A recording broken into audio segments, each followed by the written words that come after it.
Yes, thank you, Jose. Some nice text. You can call it code as well.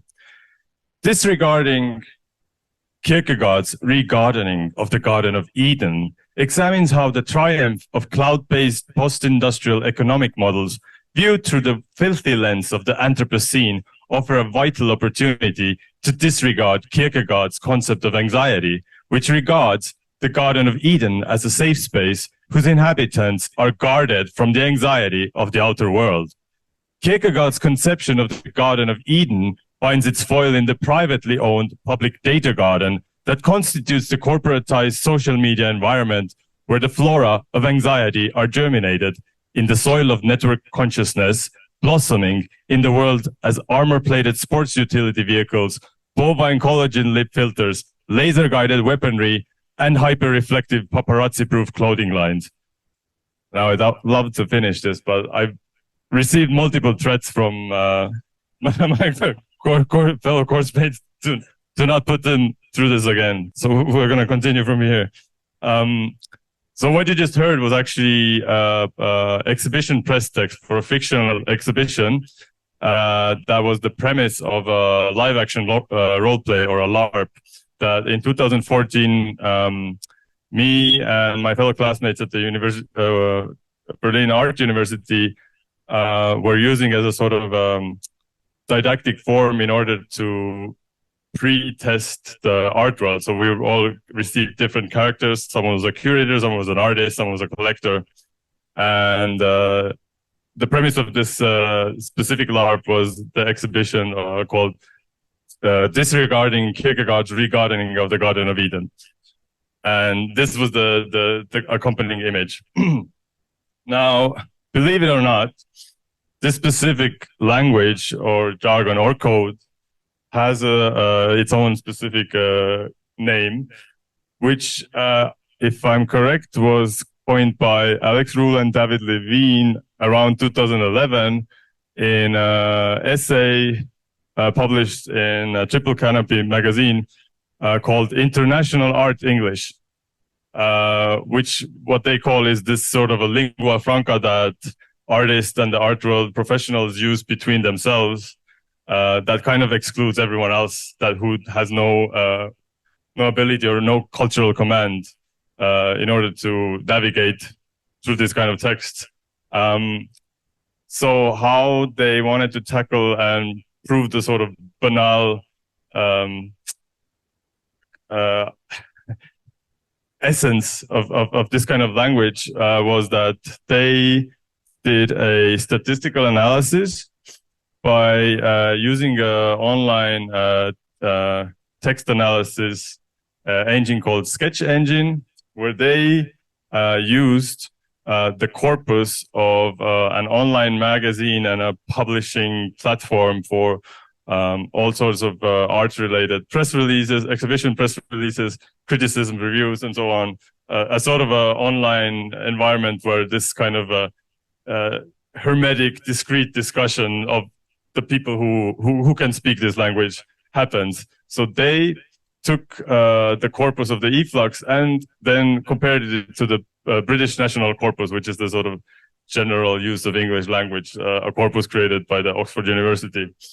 And they kind of looked into sort of the frequency of the more used words, such as reality, which you can see here is 1,000, almost like 313 per million, whereas in the British National Corpus, only 64.1 per million, meaning that there is a sort of excessive use of words that are not used in the general use of correct British English or such. I wanted to create something after a friend of mine said that they have a big trouble with dealing these kind of texts.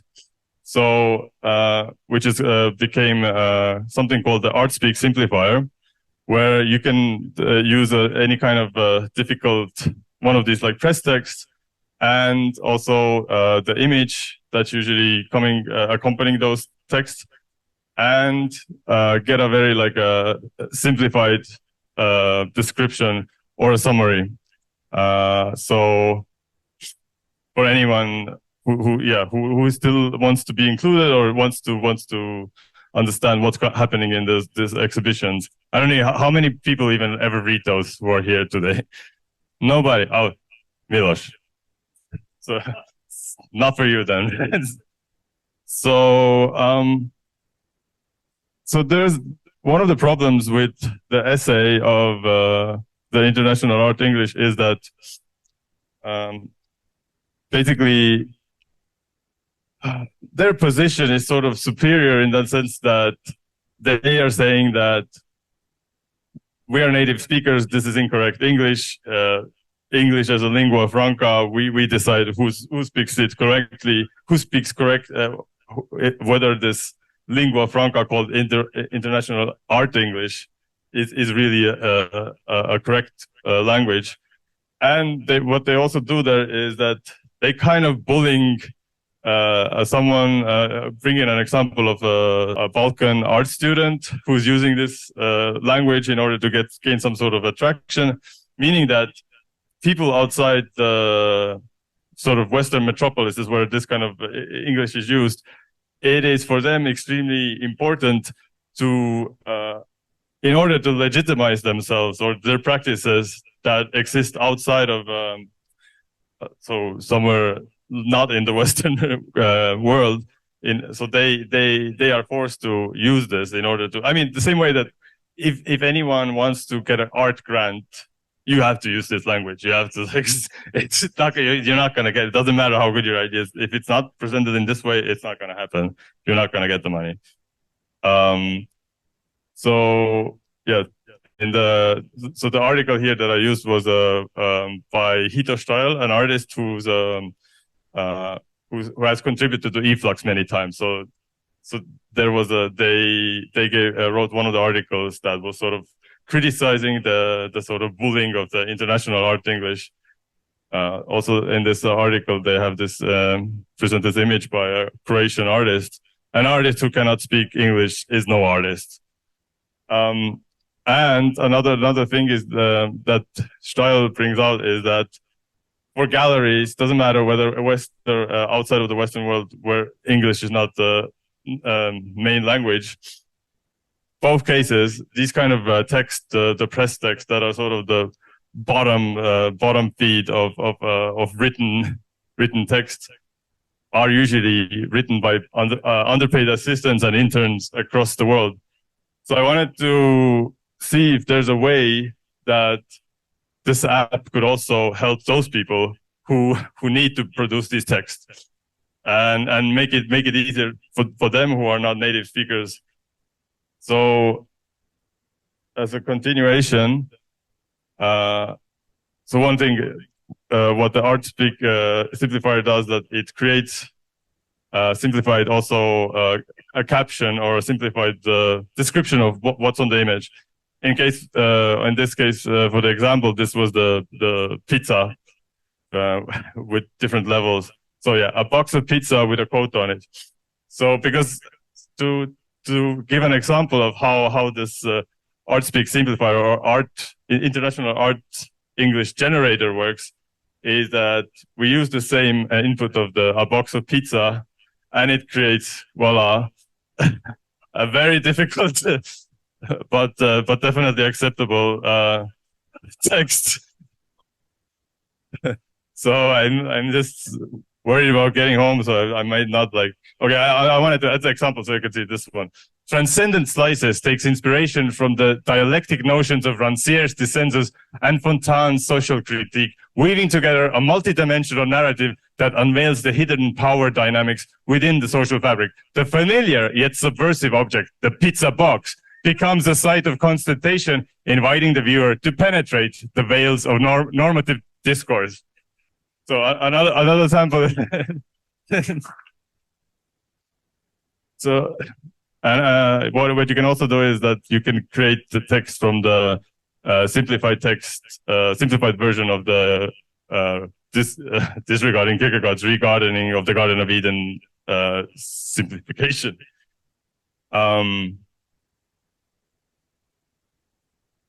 So yeah, this is the prompt. This is the model. that creates the text through a OpenAI API call, so which is, I give a short description of an artwork. Please write a complex press text for an exhibition in international art English dealing with post-colonialism, identity politics, military-industrial complex, and queerness through the language of writers like Rancière, Deleuze, Trevor Paglen, Heather Stryle, Slavoj Žižek, Claire Fontaine, Michel Foucault, Donna Haraway, and Paul Preciado, without doing too many name drops. Just output the press text and not surrounding or explaining messages with it. So, and moving on was that this app can also generate new art or images from the sort of the previous outputs. So this is of course not an interesting thing. You give in the whatever pizza, it's going to create more pizza. It's a simple. It's not a very creative or interesting input. But imagine now that we have that complex press text that was generated earlier from the pizza box, or the Garden of Eden, and so you can get quite interesting results from that. So this is now it's generating the image from the Garden of Eden. So this is already, I think, gallery ready. Let's say.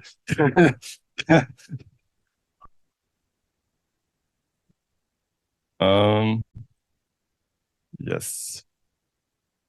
After this, yeah, so it also, and it creates image from the new press text that was created from the simplified text, which was the simplified.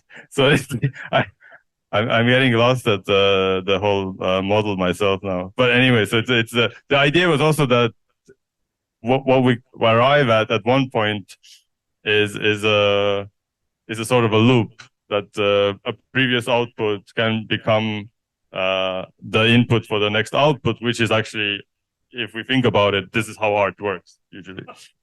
I mean, this is the pizza box exhibition that we read about before. That was so it's like, yeah, a black pizza inviting us to penetrate the veil of normative discourse. So yeah, this is a little from before we started coding the whole thing and deploying it, just sort of mind map of what was the input, explained a little bit of the technical side of it, which was just a series of different API, like inference API calls. We used the blip image captioning base for the new caption from the image, then a Hugging Face interface summarization client called Bart Large for the summary, T5 small fine-tuned for the text simplification, and yeah, the open API call for the new press text, and stable diffusion for the images. Very big thank you to my partner in this project, Katja Dietrich, and also our mentor, Christoph Buzar. Thank you.